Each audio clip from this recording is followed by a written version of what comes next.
grown. Once again, the joys of working in the city. East Boston, man.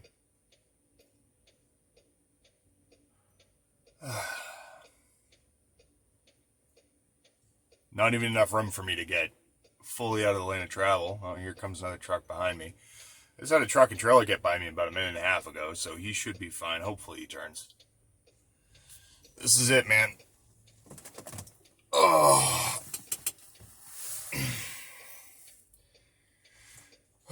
I'm waiting on people to come out to move some cars so I have enough room to get the Moffat off the back of the truck. If they come out and move some cars, we'll see. Getting here is a pain in the ass. There's only one way in, and you gotta navigate your way throughout all the no truck streets, making 3-point turns to make a left. These cities were just not made with trucks in mind. Especially East Boston. Let's see if this guy makes it. I can't move over anymore without hurting the truck behind me, so, the car behind me. Let me see if I can guide him through it.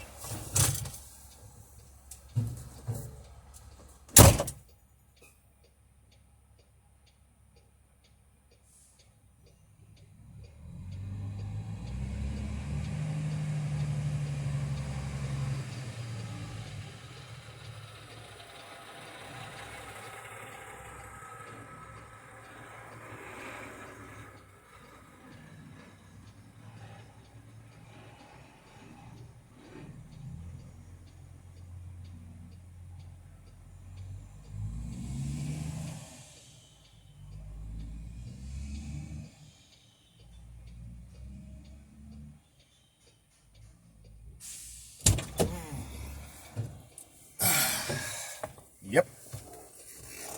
Funny, this guy before him had a larger truck. But, oh, jeez. Yeah, I mean, it's a tricky thing, right? The job, you can just see it. It's right over by that little white box truck. And I only got 30 sheets of Vantech on here. 20 sheets. It's not a lot of money. It's not a lot of money for time and fuel, but you hope the entirety of the job pays for the headaches on the back end. This ain't much. So, it's a little griping, bitching, and moaning. So I'm just sitting here pulling my pud until somebody shows up and I can do my job.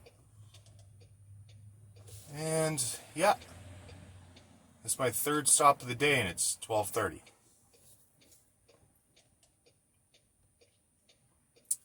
Joys of working in the city. Maybe I'll catch up and add to my thoughts here later. Otherwise, it just sounds like bitching. All right. See you in a bit. Good news, everyone. So, happy convenience. Somebody had just moved, and somebody showed up, and I was able to grab enough room to unload with the machine instead of by hand. Because New England weather being what it is, it was 55 degrees this morning, and it's 73 now. So, yep.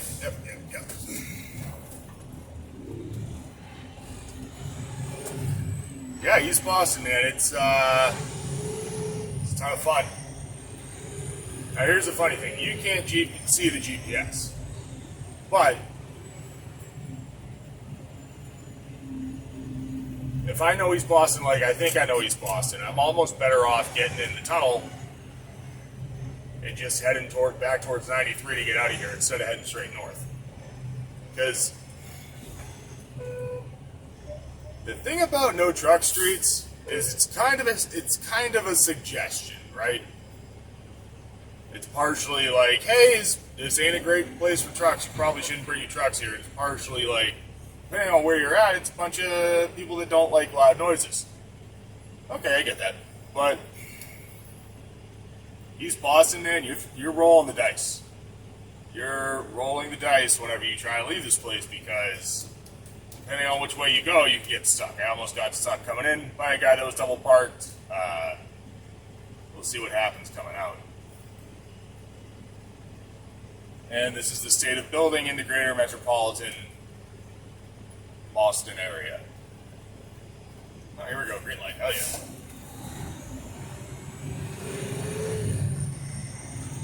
I am liking all the dogs right now. I'm a big fan of dogs. Dogs make me happy.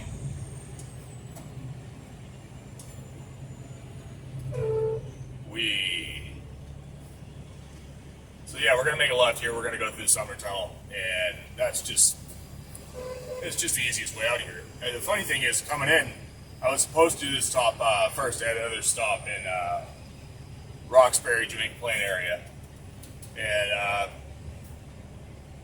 the GPS had a creative way for me to get here. Well, I had ways that worked to get here, but I figured I'd listen to the GPS, and the GPS being the GPS, provided insufficient information on how to make that exit that who knows whether or not it exists. I'll leave that at that. Like GPS, man, it can help you or hurt you. It really can. It can help you out of a bad situation or get you into a bad situation. So it was what it is. I misread it, missed my exit, so I just took the Pike to 93 to Mass Ave, and that was about as easy as I could make it, because I know how to get in here coming back, coming up from Boston. There's some pretty effective routes. Coming down, going Route 1A there. I forget the name of the street, but you can get off, and it basically, there are no truck streets. There's nowhere you can go in East Boston without going on a no truck street. And the thing is, the signs to the no truck streets are, well, fairly non-existent. Funny thing here, so knowing your clearance, right? My truck's 11.7. This tunnel allows 12.6. So if you're driving a box, really any box truck, I don't know many box trucks that are below 12.6. I mean, they exist, but you gotta make that truck with this tunnel in mind.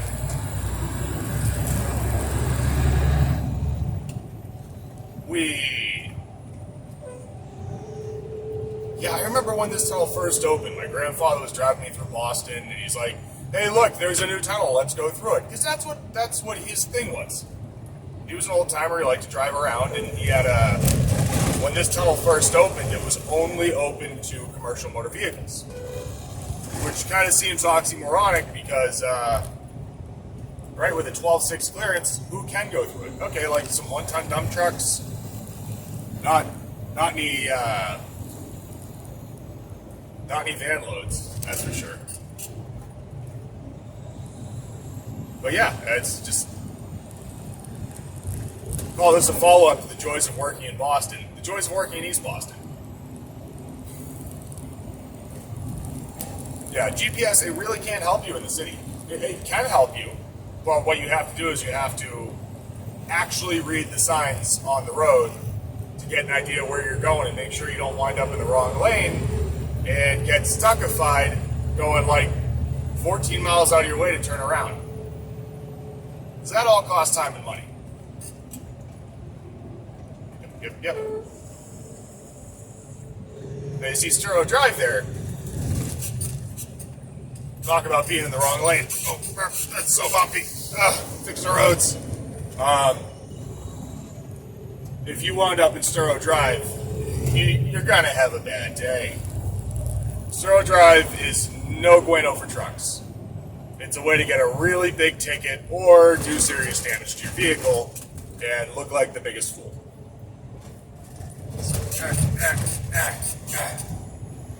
And you know, it's the whole goal in life is not to make a fool out of yourself and have that be remembered of you. Somebody told me a joke last night online. I thought it was pretty funny, so regurgitating this is my first time telling it. Wish me luck. So there's this guy, and he comes into a small town in Ireland. Goes up to the local pub, get a drink, meets the barkeep. The barkeep starts telling him towny stories like, "You see that fence in town? I built that fence myself. Hopped the wood, dug the holes, built that fence myself. But they don't call me Bob the Fence Builder." Goes on. "You see that barn up there on your way in? I built that barn." all by my hands. Painted it, all me. But they don't call me Bob the barn builder. And then, you see the town hall? I built that town hall. I quarried the granite myself. But they don't know me as the guy that built the town hall. But you screw one ship. I think that's an appropriate time to laugh at your own jokes, because it was a joke somebody told me, and somebody forgot to close their Moffat door. Oh no, the shame. The shame, the egg on your face. I might have mentioned this before, but Home Depot's Moffat trucks, I was joking about this with another driver like a week ago. Once you see one of them and see that it's always messed up. You got two chains on your Moffat. They usually got one chain hooked up, or it's not cradled properly. This guy is, I don't know if you can see it in the video, but his door is just swinging open and closed, which, I don't know, it might not break anything. It's just kind of funny to see. Do you pay attention to your equipment or not? This might be the most boring video ever. Try and keep it entertaining. Get a little gabby. Oh, yeah. Man, it's one of those things. It's not a whole lot really interesting happening in the past couple weeks. I'm trying to talk about things I learn as time goes on, so that perhaps you can learn from my mistakes and not repeat them. Okay, so here's a pretty simple one. If your truck is moving, your load is strapped down. Just make sure you strap down your load before you move your truck. Because some of this stuff, like Advantech, is really slippery. So when I first started a long time ago at this job, driving I guess you could call it a 1 ton. It was like, I think it had 6 tons payload for lumber. That ain't bad. For all-wheel drive dump body, not too bad. So we're doing this job that's up on a hill, and it's basically all cut out of rock, the bedrock. The guy had been working on there for like 6 months with an excavator. And it's a Saturday delivery. I'd been working hard that week, and just, I was not on my A game. So I cut a corner, and I did not strap down my load. So I dumped one part of the load in one place. He's like, hey, can you put the Advantech over there? I'm like, yeah, sure. Didn't strap down, dropped the bed, went to jockey over the truck, move one side then the other, and going over all the rocks that he'd cut up. He'd basically cut up the ledge. Bing, bing, bing, bing. He's honking the horn of the excavator. I don't notice, and the Advantech slides right off the side of the truck and goes down a freaking hill. So, simple story, simple moral of the story. If you're moving the truck, strap down your load, and that will never happen to you. That being said, everyone cuts corners once in a while, and the best way to learn a lesson is by making a mistake. Oh, it's camera mount. Alright, there we go. So yeah, things are good. Tire plug's holding. It's been kind of a rush, go morning because the other driver's out again for dental surgery, so.